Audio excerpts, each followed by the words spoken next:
Hello, my fellow crewmates and other guests. Welcome to another episode of Tales from the Set. Stories from the world of film and television production, read by me, but written by the crew members who live them. I have 4 brand new stories for you today. The first involves a shady talent member who ultimately dooms a production. Another story involving a bizarre coincidence that could only happen in LA. Another involving a crew member who had to leverage a producer just to get a little respect out of him. And our last story involving a shoot in New York that is one of the craziest, most satisfying stories I've ever heard from the world of production. Before we get started with those, don't forget to subscribe to the channel, turn on notifications, give me a thumbs up, and if you like, leave me a comment. Alright, let's get going. Our first story today comes from Steph M. I was a PA on a shoot for 90 Day Fiancé 4 to 5 years ago. First reality show I ever worked on. And I didn't really know what to expect. Essentially, I was driving crew around, picking them up from hotels, taking notes for interviews, etc. Talent was the sketchiest dude ever. Supposedly, he just went through a messy divorce, his reasoning for all of the following. He was living out of a hotel, bought a whole new wardrobe when we went to shoot his scenes, driving a luxury rental car, and was unboxing his new iPhone during the first day. He had a weird obsession with Ukrainian women, and we shot interviews of him at this Ukrainian spa he went to all the time. The workers clearly were uncomfortable with him and thought he was a total weirdo. They said something like, "Usually our clients come once a month or every few months to get our services, but he comes every week and loves to talk." Yikes.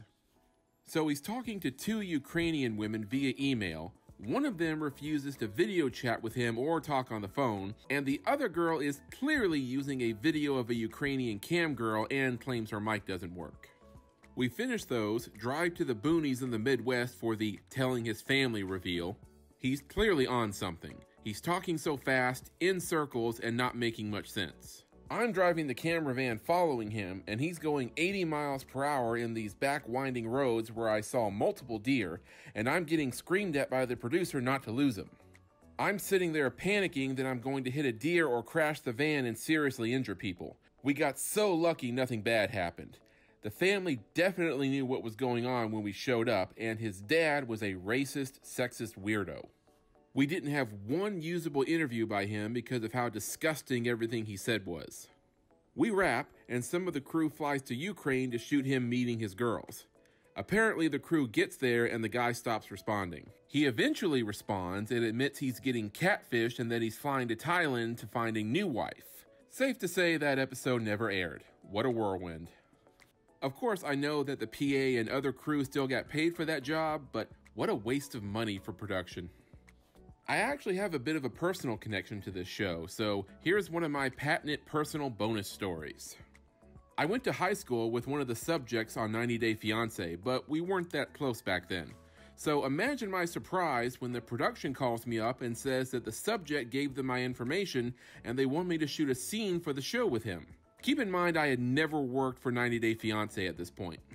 I was not totally opposed to being in front of the camera, as I had done it before, but I was a little creeped out that this guy I was mild acquaintances with in high school 15 years ago didn't have anyone else to ask to do this.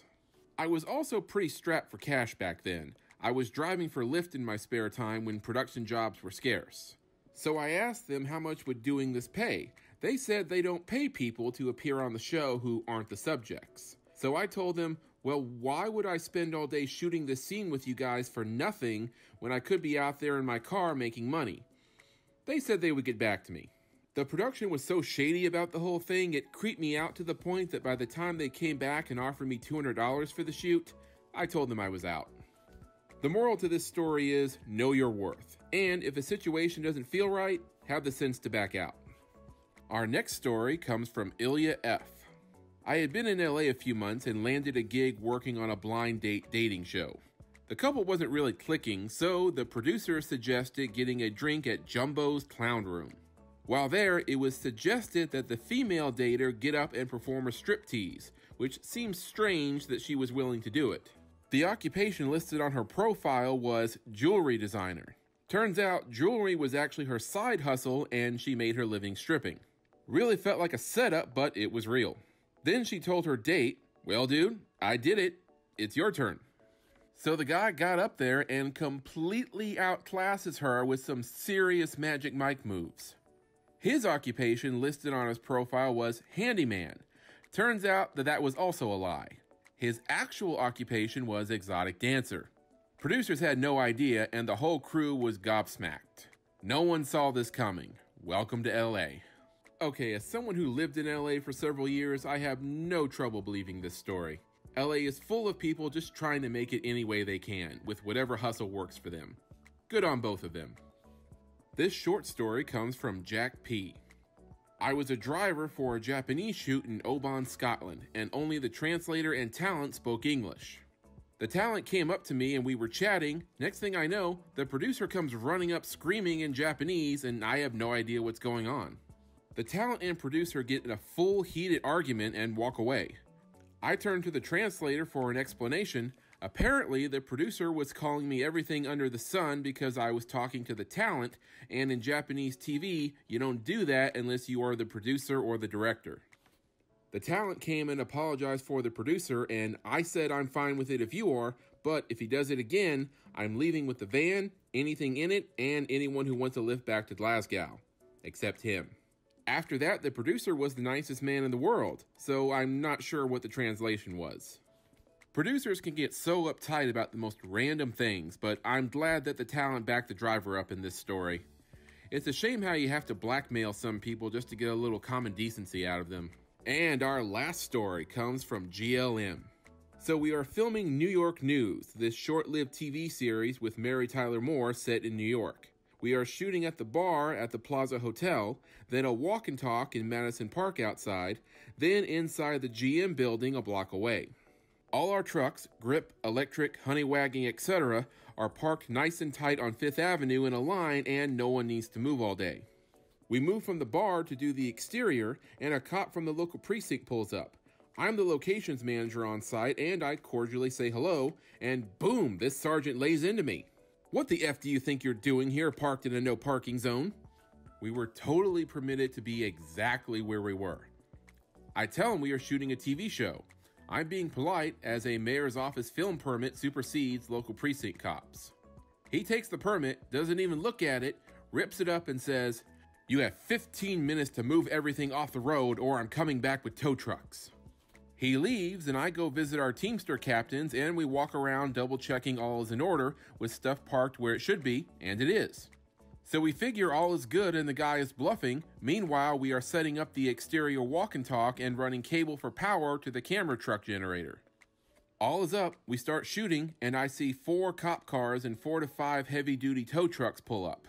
The tow trucks immediately start backing up to our rigs to tow them, and the Teamsters scramble and the word goes out that all drivers should jump in the cab of their vehicles. You can't tow a vehicle in New York with someone in it, and the captains figure this buys us time. Now the director of this episode starts to panic and the AD and I tell him it's cool, keep going, we will sort this out. I walk over again to the cops and it's the same sergeant and he is pissed. He's screaming at me, "I told you don't F with me in my precinct." It's getting a little out of control now as each of the tow trucks have our trucks hooked up and are lifting the front ends off the ground with the drivers in the cabs. Now we had a TCD SOD officer with us. She was a rookie, first week on the job, and she was sitting in her car around the corner. I walk you my set PA to go get her and meet me with the precinct cops. He comes back with her in 2 minutes, and she walks up to the sergeant and hands him another copy of the mayor's office permit. He tears it up without looking at it and just says to her, "Get back in your effing vehicle." It's 1995, so I don't have a cell phone, and the second AD has the set phone. So I go to a payphone right there and call the mayor's office. I calmly explain the situation to our mayor's office coordinator, and she says put the sergeant on the phone. I politely ask the sergeant to take the phone, saying I have the mayor's office on the line and they would like to speak to you. He reluctantly takes the phone, says, "Who the F is this?" and then just hangs up on the mayor's office. I start to say something and then he screams at me, "One more word from you and you're going in the back of the car." I said something like, "Can you please call your precinct?" and boom, I'm cuffed and he puts me in the back of the police cruiser. The back windows are open, so I still get to listen, but I finally shut up. The tow truck drivers now are all powwowing with the sergeant, saying they can't tow the trucks with people in them. Meanwhile, we keep shooting the walk and talk. The sergeant is screaming at the tow truck drivers to just tow them anyway. And now the white shirts show up. It's the lieutenant and the inspector of the precinct. They chew the sergeant a new asshole. He even starts to tear up a bit, they laid into him so good. They see me in the back of the car and lean in and say something to him. He walks over, lets me out, takes my cuffs off, and in front of the inspector and lieutenant says, "I apologize for my behavior," and continues to say how sorry he is. He looks like a wounded puppy, and I shake his hand and say no problem. The inspector says also how sorry he is and gets out a business card and writes his name and mobile number on it. If I ever need anything in Midtown South, call him up. He then says, looking at me but talking to the sergeant, "The sergeant will be here with you for the rest of your stay to help direct traffic." And the lieutenant and inspector take off. The sergeant walked off to the street and directs traffic until we loaded out later that night. I still have that card somewhere but never had to use it. Weeks later, we were doing a tow shot down 5th Avenue and that same sergeant was directing traffic. I waved, but he didn't see me. Okay, if I were GLM, I'd have told the lieutenant that I appreciate the gesture and however you choose to punish him is up to you, but I wouldn't want that sergeant anywhere near my chute. I want him gone and possibly even would have pressed charges. I could maybe understand a rookie cop doing something stupid like that, but the guy was a sergeant. He should have known better. And that does it for another episode of Tales from the Set. Hope you guys enjoyed these stories. And if you have your own tale from the set, leave it here in the comments or post it on Reddit. I may just find it and use it in a future episode. Be sure to subscribe, and I hope you guys have a great day.